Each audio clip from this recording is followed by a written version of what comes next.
अस्सलाम वालेकुम, आदाब दोस्तों। मैं डॉक्टर ज़ियाउद्दीन सिद्दीकी, खोज इंडिया में आपका दिल की गहराइयों से खैर मकदम है, स्वागत है, हार्दिक स्वागत है। बात हम करते हैं इस एपिसोड में दास्तान की, जो पिछले कई हफ्तों से आपको लगातार हम सुना आ रहे हैं। दरअसल ख्वाजा हसन निज़ामी रहमतुल्लाह अलैह ने बहुत शानदार किताब बेगमात के आंसू लिखी है। उसी किताब से हम आपको ये सारी दास्तान सुना रहे हैं, जो 1857 के गदर के हालात को बयान करती है। ये जो दास्तान है, इस दास्तान की खासियत यह है कि 1911 की बात है। उस साल अंग्रेजों ने एक अजलास बुलाया है, जिसे दरबार, दिल्ली दरबार के नाम से जाना जाता है। उसमें सारे हिंदुस्तान की रियासतों के रजवाड़ों को दिल्ली में जमा किया गया है, उनको लेकर एक अजलास मुनक्किद किया गया है। इस अजलास की खास बात यह है कि जो अब तक शाही खानदान यानी मुगलिया खानदान के लोग, वो लोग जो पेंशन धारी थे, जिन्हें पेंशन मिला करती थी, उनके लिए भी एक खास ऐलान किया गया है।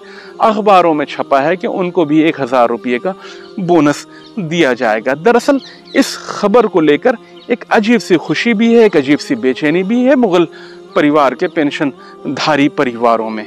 तो बस अखबार में वायसराय लॉर्ड चार्ल्स हार्डिंग की, उनकी वाइफ लेडी हार्डिंग की तस्वीरें छपी हुई है। उसी तस्वीर को लेकर एक माँ बेटी का डिस्कशन है, जिनका ताल्लुक मुगल खानदान से है। बात 1911 की है। अब गदर को बीते लगभग 50-55 साल बीत चुके हैं। जो ज़माने में बच्चे थे वो अब बूढ़े हो रहे हैं, लेकिन गदर के हालात उनके जहनों में आज भी ताज़ा हैं। तो हम इस दास्तान में आगे बढ़ने से पहले आपसे गुजारिश करेंगे कि अगर अभी तक आपने हमारे इस चैनल को सब्सक्राइब नहीं किया है तो प्लीज़ सब्सक्राइब करें। अगर आपको हमारे एपिसोड पसंद आते हैं तो आप लाइक करें, और ज़्यादा पसंद आते हैं तो आप इसको शेयर ज़रूर करें, और हो सके तो अपने ख़यालात का इजहार ज़रूर करें, ताकि हम आने वाले वक्त में और बेहतर काम करें। आपके कमेंट यानी आपके ख़यालात के इजहार जो होते हैं वो खोज इंडिया की ताकत होती है। तो चलिए हम आपको सुनाते हैं एक दास्तान 1911 की मुगल परिवार से। दरअसल 1911 में, जिस ज़माने में दिल्ली में दरबार सजा हुआ है, सारे हिंदुस्तान के राज रजवाड़े दिल्ली में जुटे हुए, वहाँ पर अखबार की एक तस्वीर को लेकर एक माँ से बेटी के चंद सवालात हैं। बेटी माँ से कहती है, ये मूरत उन्हीं वायसरानी की है ना, जिन्होंने हमको 1000 रुपये देने का ऐलान किया है? हाँ बेटी, ये बड़े लाट साहब की बीवी का फोटो है, बड़ी रहम दिल है, हमेशा गरीबों पर तरस खाती हैं। अब के बार हम बेसहारों का भी ख्याल आ गया है इनको। अम्मा जरा इस तस्वीर को मुझे तो देना, मैं इन बेगम की बलाएं लूं, वारी जाऊं और 2 बातें करके जी की भड़ास निकाल लूं। मैं सुन के तुम बहुत अच्छी आदमी हो। यहाँ देखिए ख्वाजा हसन निज़ामी रहमतुल्लाह अलैह ने एक लेडी के लिए लफ्ज़ आदमी का इस्तेमाल किया है, जबकि आज आदमी से मुराद लोगों ने इस तरह ख़ास कर दिया है कि जैसे आदमी अगर कहें तो मर्द गोया। हालांकि आदमी मतलब आदम की आल, जिसमें मर्द औरत दोनों शामिल हैं, जिन्हें उसी तरीके से हिंदी मैथोलॉजी में अगर बात की जाए तो मनु से मनुष्य होता है। मनुष्य में नर और नारी दोनों ही हुआ करती हैं। तो हम बात कर रहे थे कि कि तुम बड़ी अच्छी आदमी हो, मैं कुर्बान, क्या नूरानी सूरत है, मगर हम गरीबों के झोपड़े में क्यों कर आए? हमारे यहाँ तो टूटे हुए बोरिए का फर्श भी पूरा नहीं है, मैं तुमको कहाँ बैठाऊँ, हमको चारपाई भी मैसर नहीं है। एक बेटी जो है वो तस्वीर हाथ में लेकर, अखबार लेडी हार्डिंग की तस्वीर लेकर उनसे बातें कर रही, अपने दिल के जज्बात बयान कर रही। हमारे मकान की कड़ियाँ भी झुकी हुई हैं, ऐसा ना हो कि गिर पड़े। मैं तुम्हारी क्या खातिर करूँ, क्या चीज़ दस्तरखान पर चुनूँ? परसों से हमने कुछ खाया नहीं है। अब्बा मियाँ को बनिए ने अब आटा भी कर्ज देने से इनकार कर दिया है। इस वक्त भूख के मारे अजीब हालात है। अगर घर में कुछ होता तो मैं सब तुम्हारे सामने रख देती। मैं भूखी रहती और तुमको क्या खिलाती? क्या तुमने हम पर एहसान किया है और उस वक्त हमको याद किया है, जबकि सारा जहां हमको भूल गया? क्यों बेगम, तुम्हारा जी इस अंधेरे घर में घबराता तो नहीं? तुम बिजली की रोशनियों में रहती हो। क्या करूं, आज हमको मिट्टी का चिराग भी नसीब नहीं, वरना इसको रोशन कर देती। तुमको कहाँ सुलाऊं, रात क्यों कर गुजरेगी?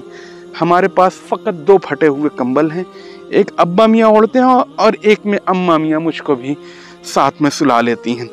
मेरे प्यारे लाट साहब की बेगम, अच्छी जरा मेरे हाथों और मुंह को देखो, सर्दी से फट गए हैं। सर्दी की रातें पहाड़ हो जाती हैं, सुख की नींद हमारे ख्वाब में भी नहीं आती। तुमने हमको 1000 रुपये देने का ऐलान किया है, मैं 1000 रुपये अपने हाथों से तुम्हारी चट बलाएं लूं। अम्मा कहती हैं कि एक ज़माना हमारा भी था, हम भी हज़ारों रुपये गरीब मोहताजों को बांटा करते थे। हमारे घर में भी ऊनी कालीन और मखमली फर्श थे, रेशमी जरी पर्दे थे, सोने चांदी के जड़ाऊ छतें थी, शाले दोशाले थे, लौंडी गुलाम सब थे। महल था, हिंदुस्तान के शहंशाह थे, ताजमहल था, लाल किला था, सब हमारा ही तो था।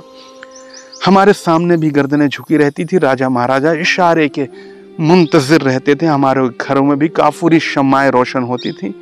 हम भी लाचार और बेसहारों पर तरस खाते थे, दूसरों की खातिर अपना घर लुटाते थे। हमारे जुलूस में भी नक्कारे बजते थे, नकीब कड़कते थे, हाथी झूम झूम कर चलते थे। हमारे सर पर भी ताज थे, तलवारें हमारे कदमों पर सर टेक कर चलती थी, तोपें हमारी हूं पर गरज गरज के बरसती थी। लेकिन बेगम, अब वक्त कहाँ, दुनिया ढलती फिरती छाँव है।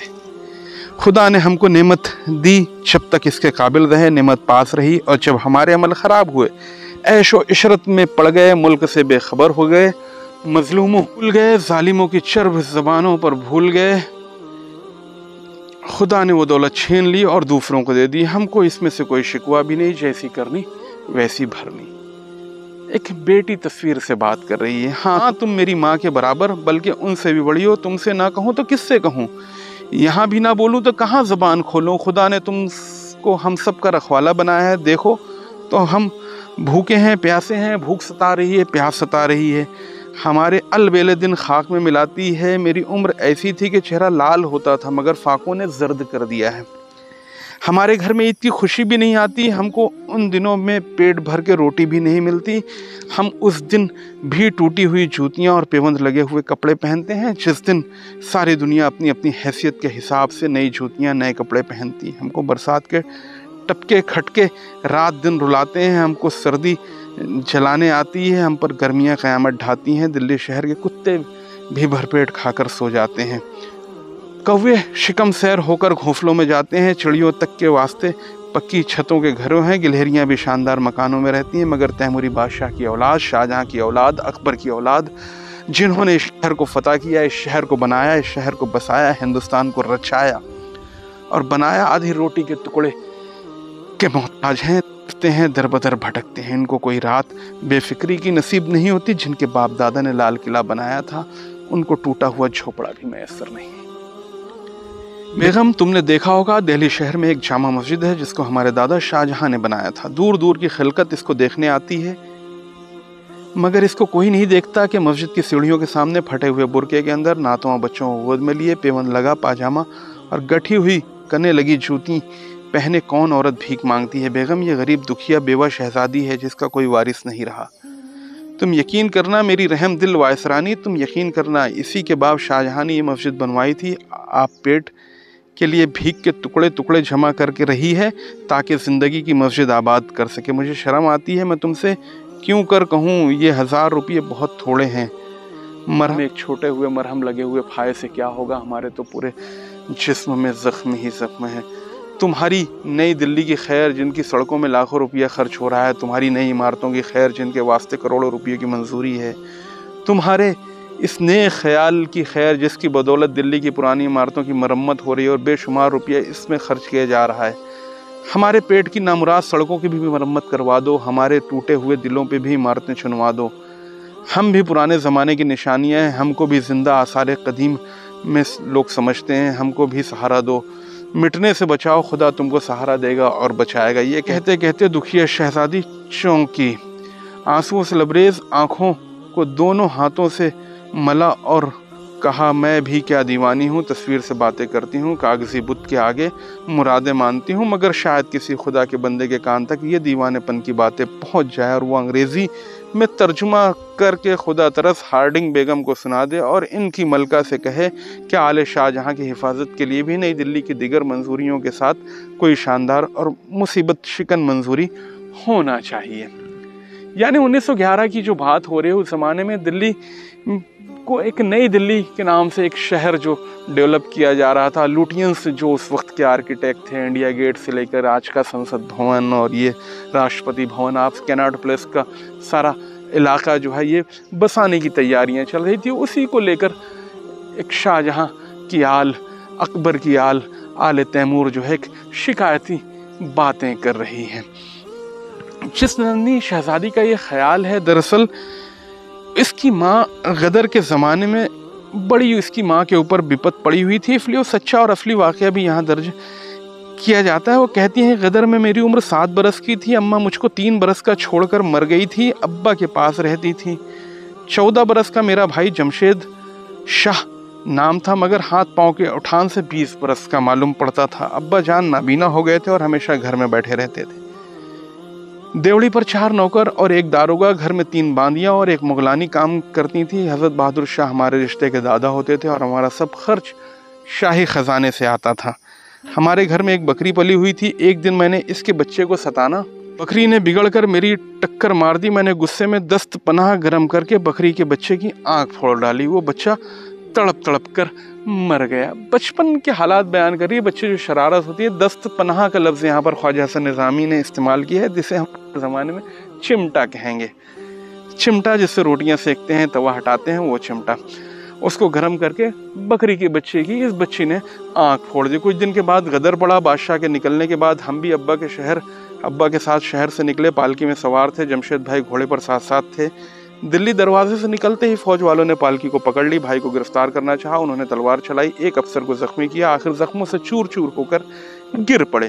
سامنے 2 نقدار پتھر تھے، آنکھوں میں گھپ گئے اور بھائی نے چیخ مار کر تھوڑی دیر میں جان دے دی، مطلب بھائی کا وہیں پر انتقال ہو گیا۔ بھائی کی بے قرار آواز سن کر ابا میاں بھی پالکی سے اترے، نابینا تو تھے ہی، ٹٹول کر بھائی کی لاش تک آخر پہنچ گئے۔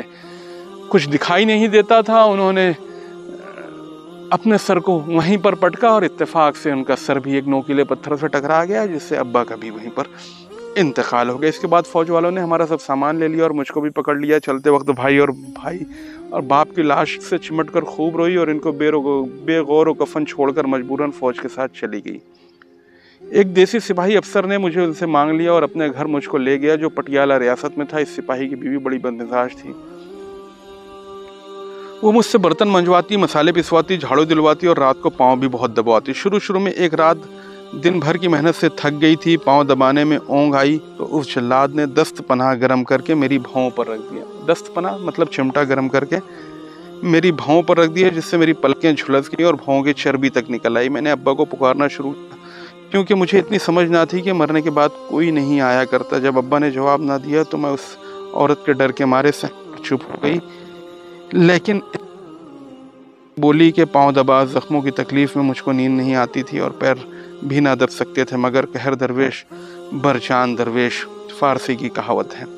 میں نے اس حالت میں بھی پاؤں دبائے، سویرے مسالے پیسنے میں مرچوں کا ہاتھ زخموں کو لگ گیا۔ اس وقت مجھ کو تاب نہ رہی اور زمین پر مچھلی کی طرح تڑپنے لگی، مگر بے رحم عورت کو تب بھی کچھ خیال نہ آیا اور بولی، چل مکار کام سے دم چراتی ہی ہے، کہیں کر پسی ہوئی مرچیں زخموں پر مل دی۔ یہ کہہ کر اس نے پسی ہوئی مرچوں کو اٹھایا اور میرے زخموں پر مل دی۔ اس وقت مجھ کو مارے تکلیف کے گش آ گیا اور رات تک ہوش نہ آیا۔ صبح کو آنکھ کھلی تو بیچارہ سپاہی میرے زخموں کو صاف کر کے دوا لگا رہا تھا۔ تھوڑے دن کے بعد سپاہی کی بیوی مر گئی، اس نے دوسری شادی کر لی۔ دوسری بیوی اس کی بہت مہربان تھی، اس کے گھر میں جوان ہوئی میں، اس نے میری شادی ایک غریب آدمی سے کر دی۔ 2 برس تک میرا خاوند زندہ رہا، اس کے بعد وہ بھی مر گیا۔ بیوہ ہو کر میں دلی چلی آئی۔ میرے شوہر کے مرنے کے بعد میں دلی آ گئی اور دلی میں میرے خاندان کے جو لوگ تھے انہوں نے مجھے پہچان لیا اور مجھے اپنے پاس رکھ لیا۔ مجھے یہاں پر میری دوبارہ شادی کر دی اور مجھے ایک بچی پیدا ہوئی، جو بچی ابھی کچھ دیر پہلے میں آپ کو واقعہ سنا رہا تھا، لیڈی ہارڈنگ کی تصویر لے کر جو اپنا دکھ درد بیان کر رہی تھی۔ تو کیسا لگا آپ کو خواجہ حسن نظامی کی کتاب بیگمات کے آنسوؤں کا یہ ایک سچا واقعہ؟ اگر آپ کو پسند آیا ہو تو اسے آپ ضرور شیئر کریں. ملیں گے اگلے ہفتے انشاءاللہ پھر اسی دن ایک نئی داستان کے لیے. تب تک کے لیے اللہ حافظ.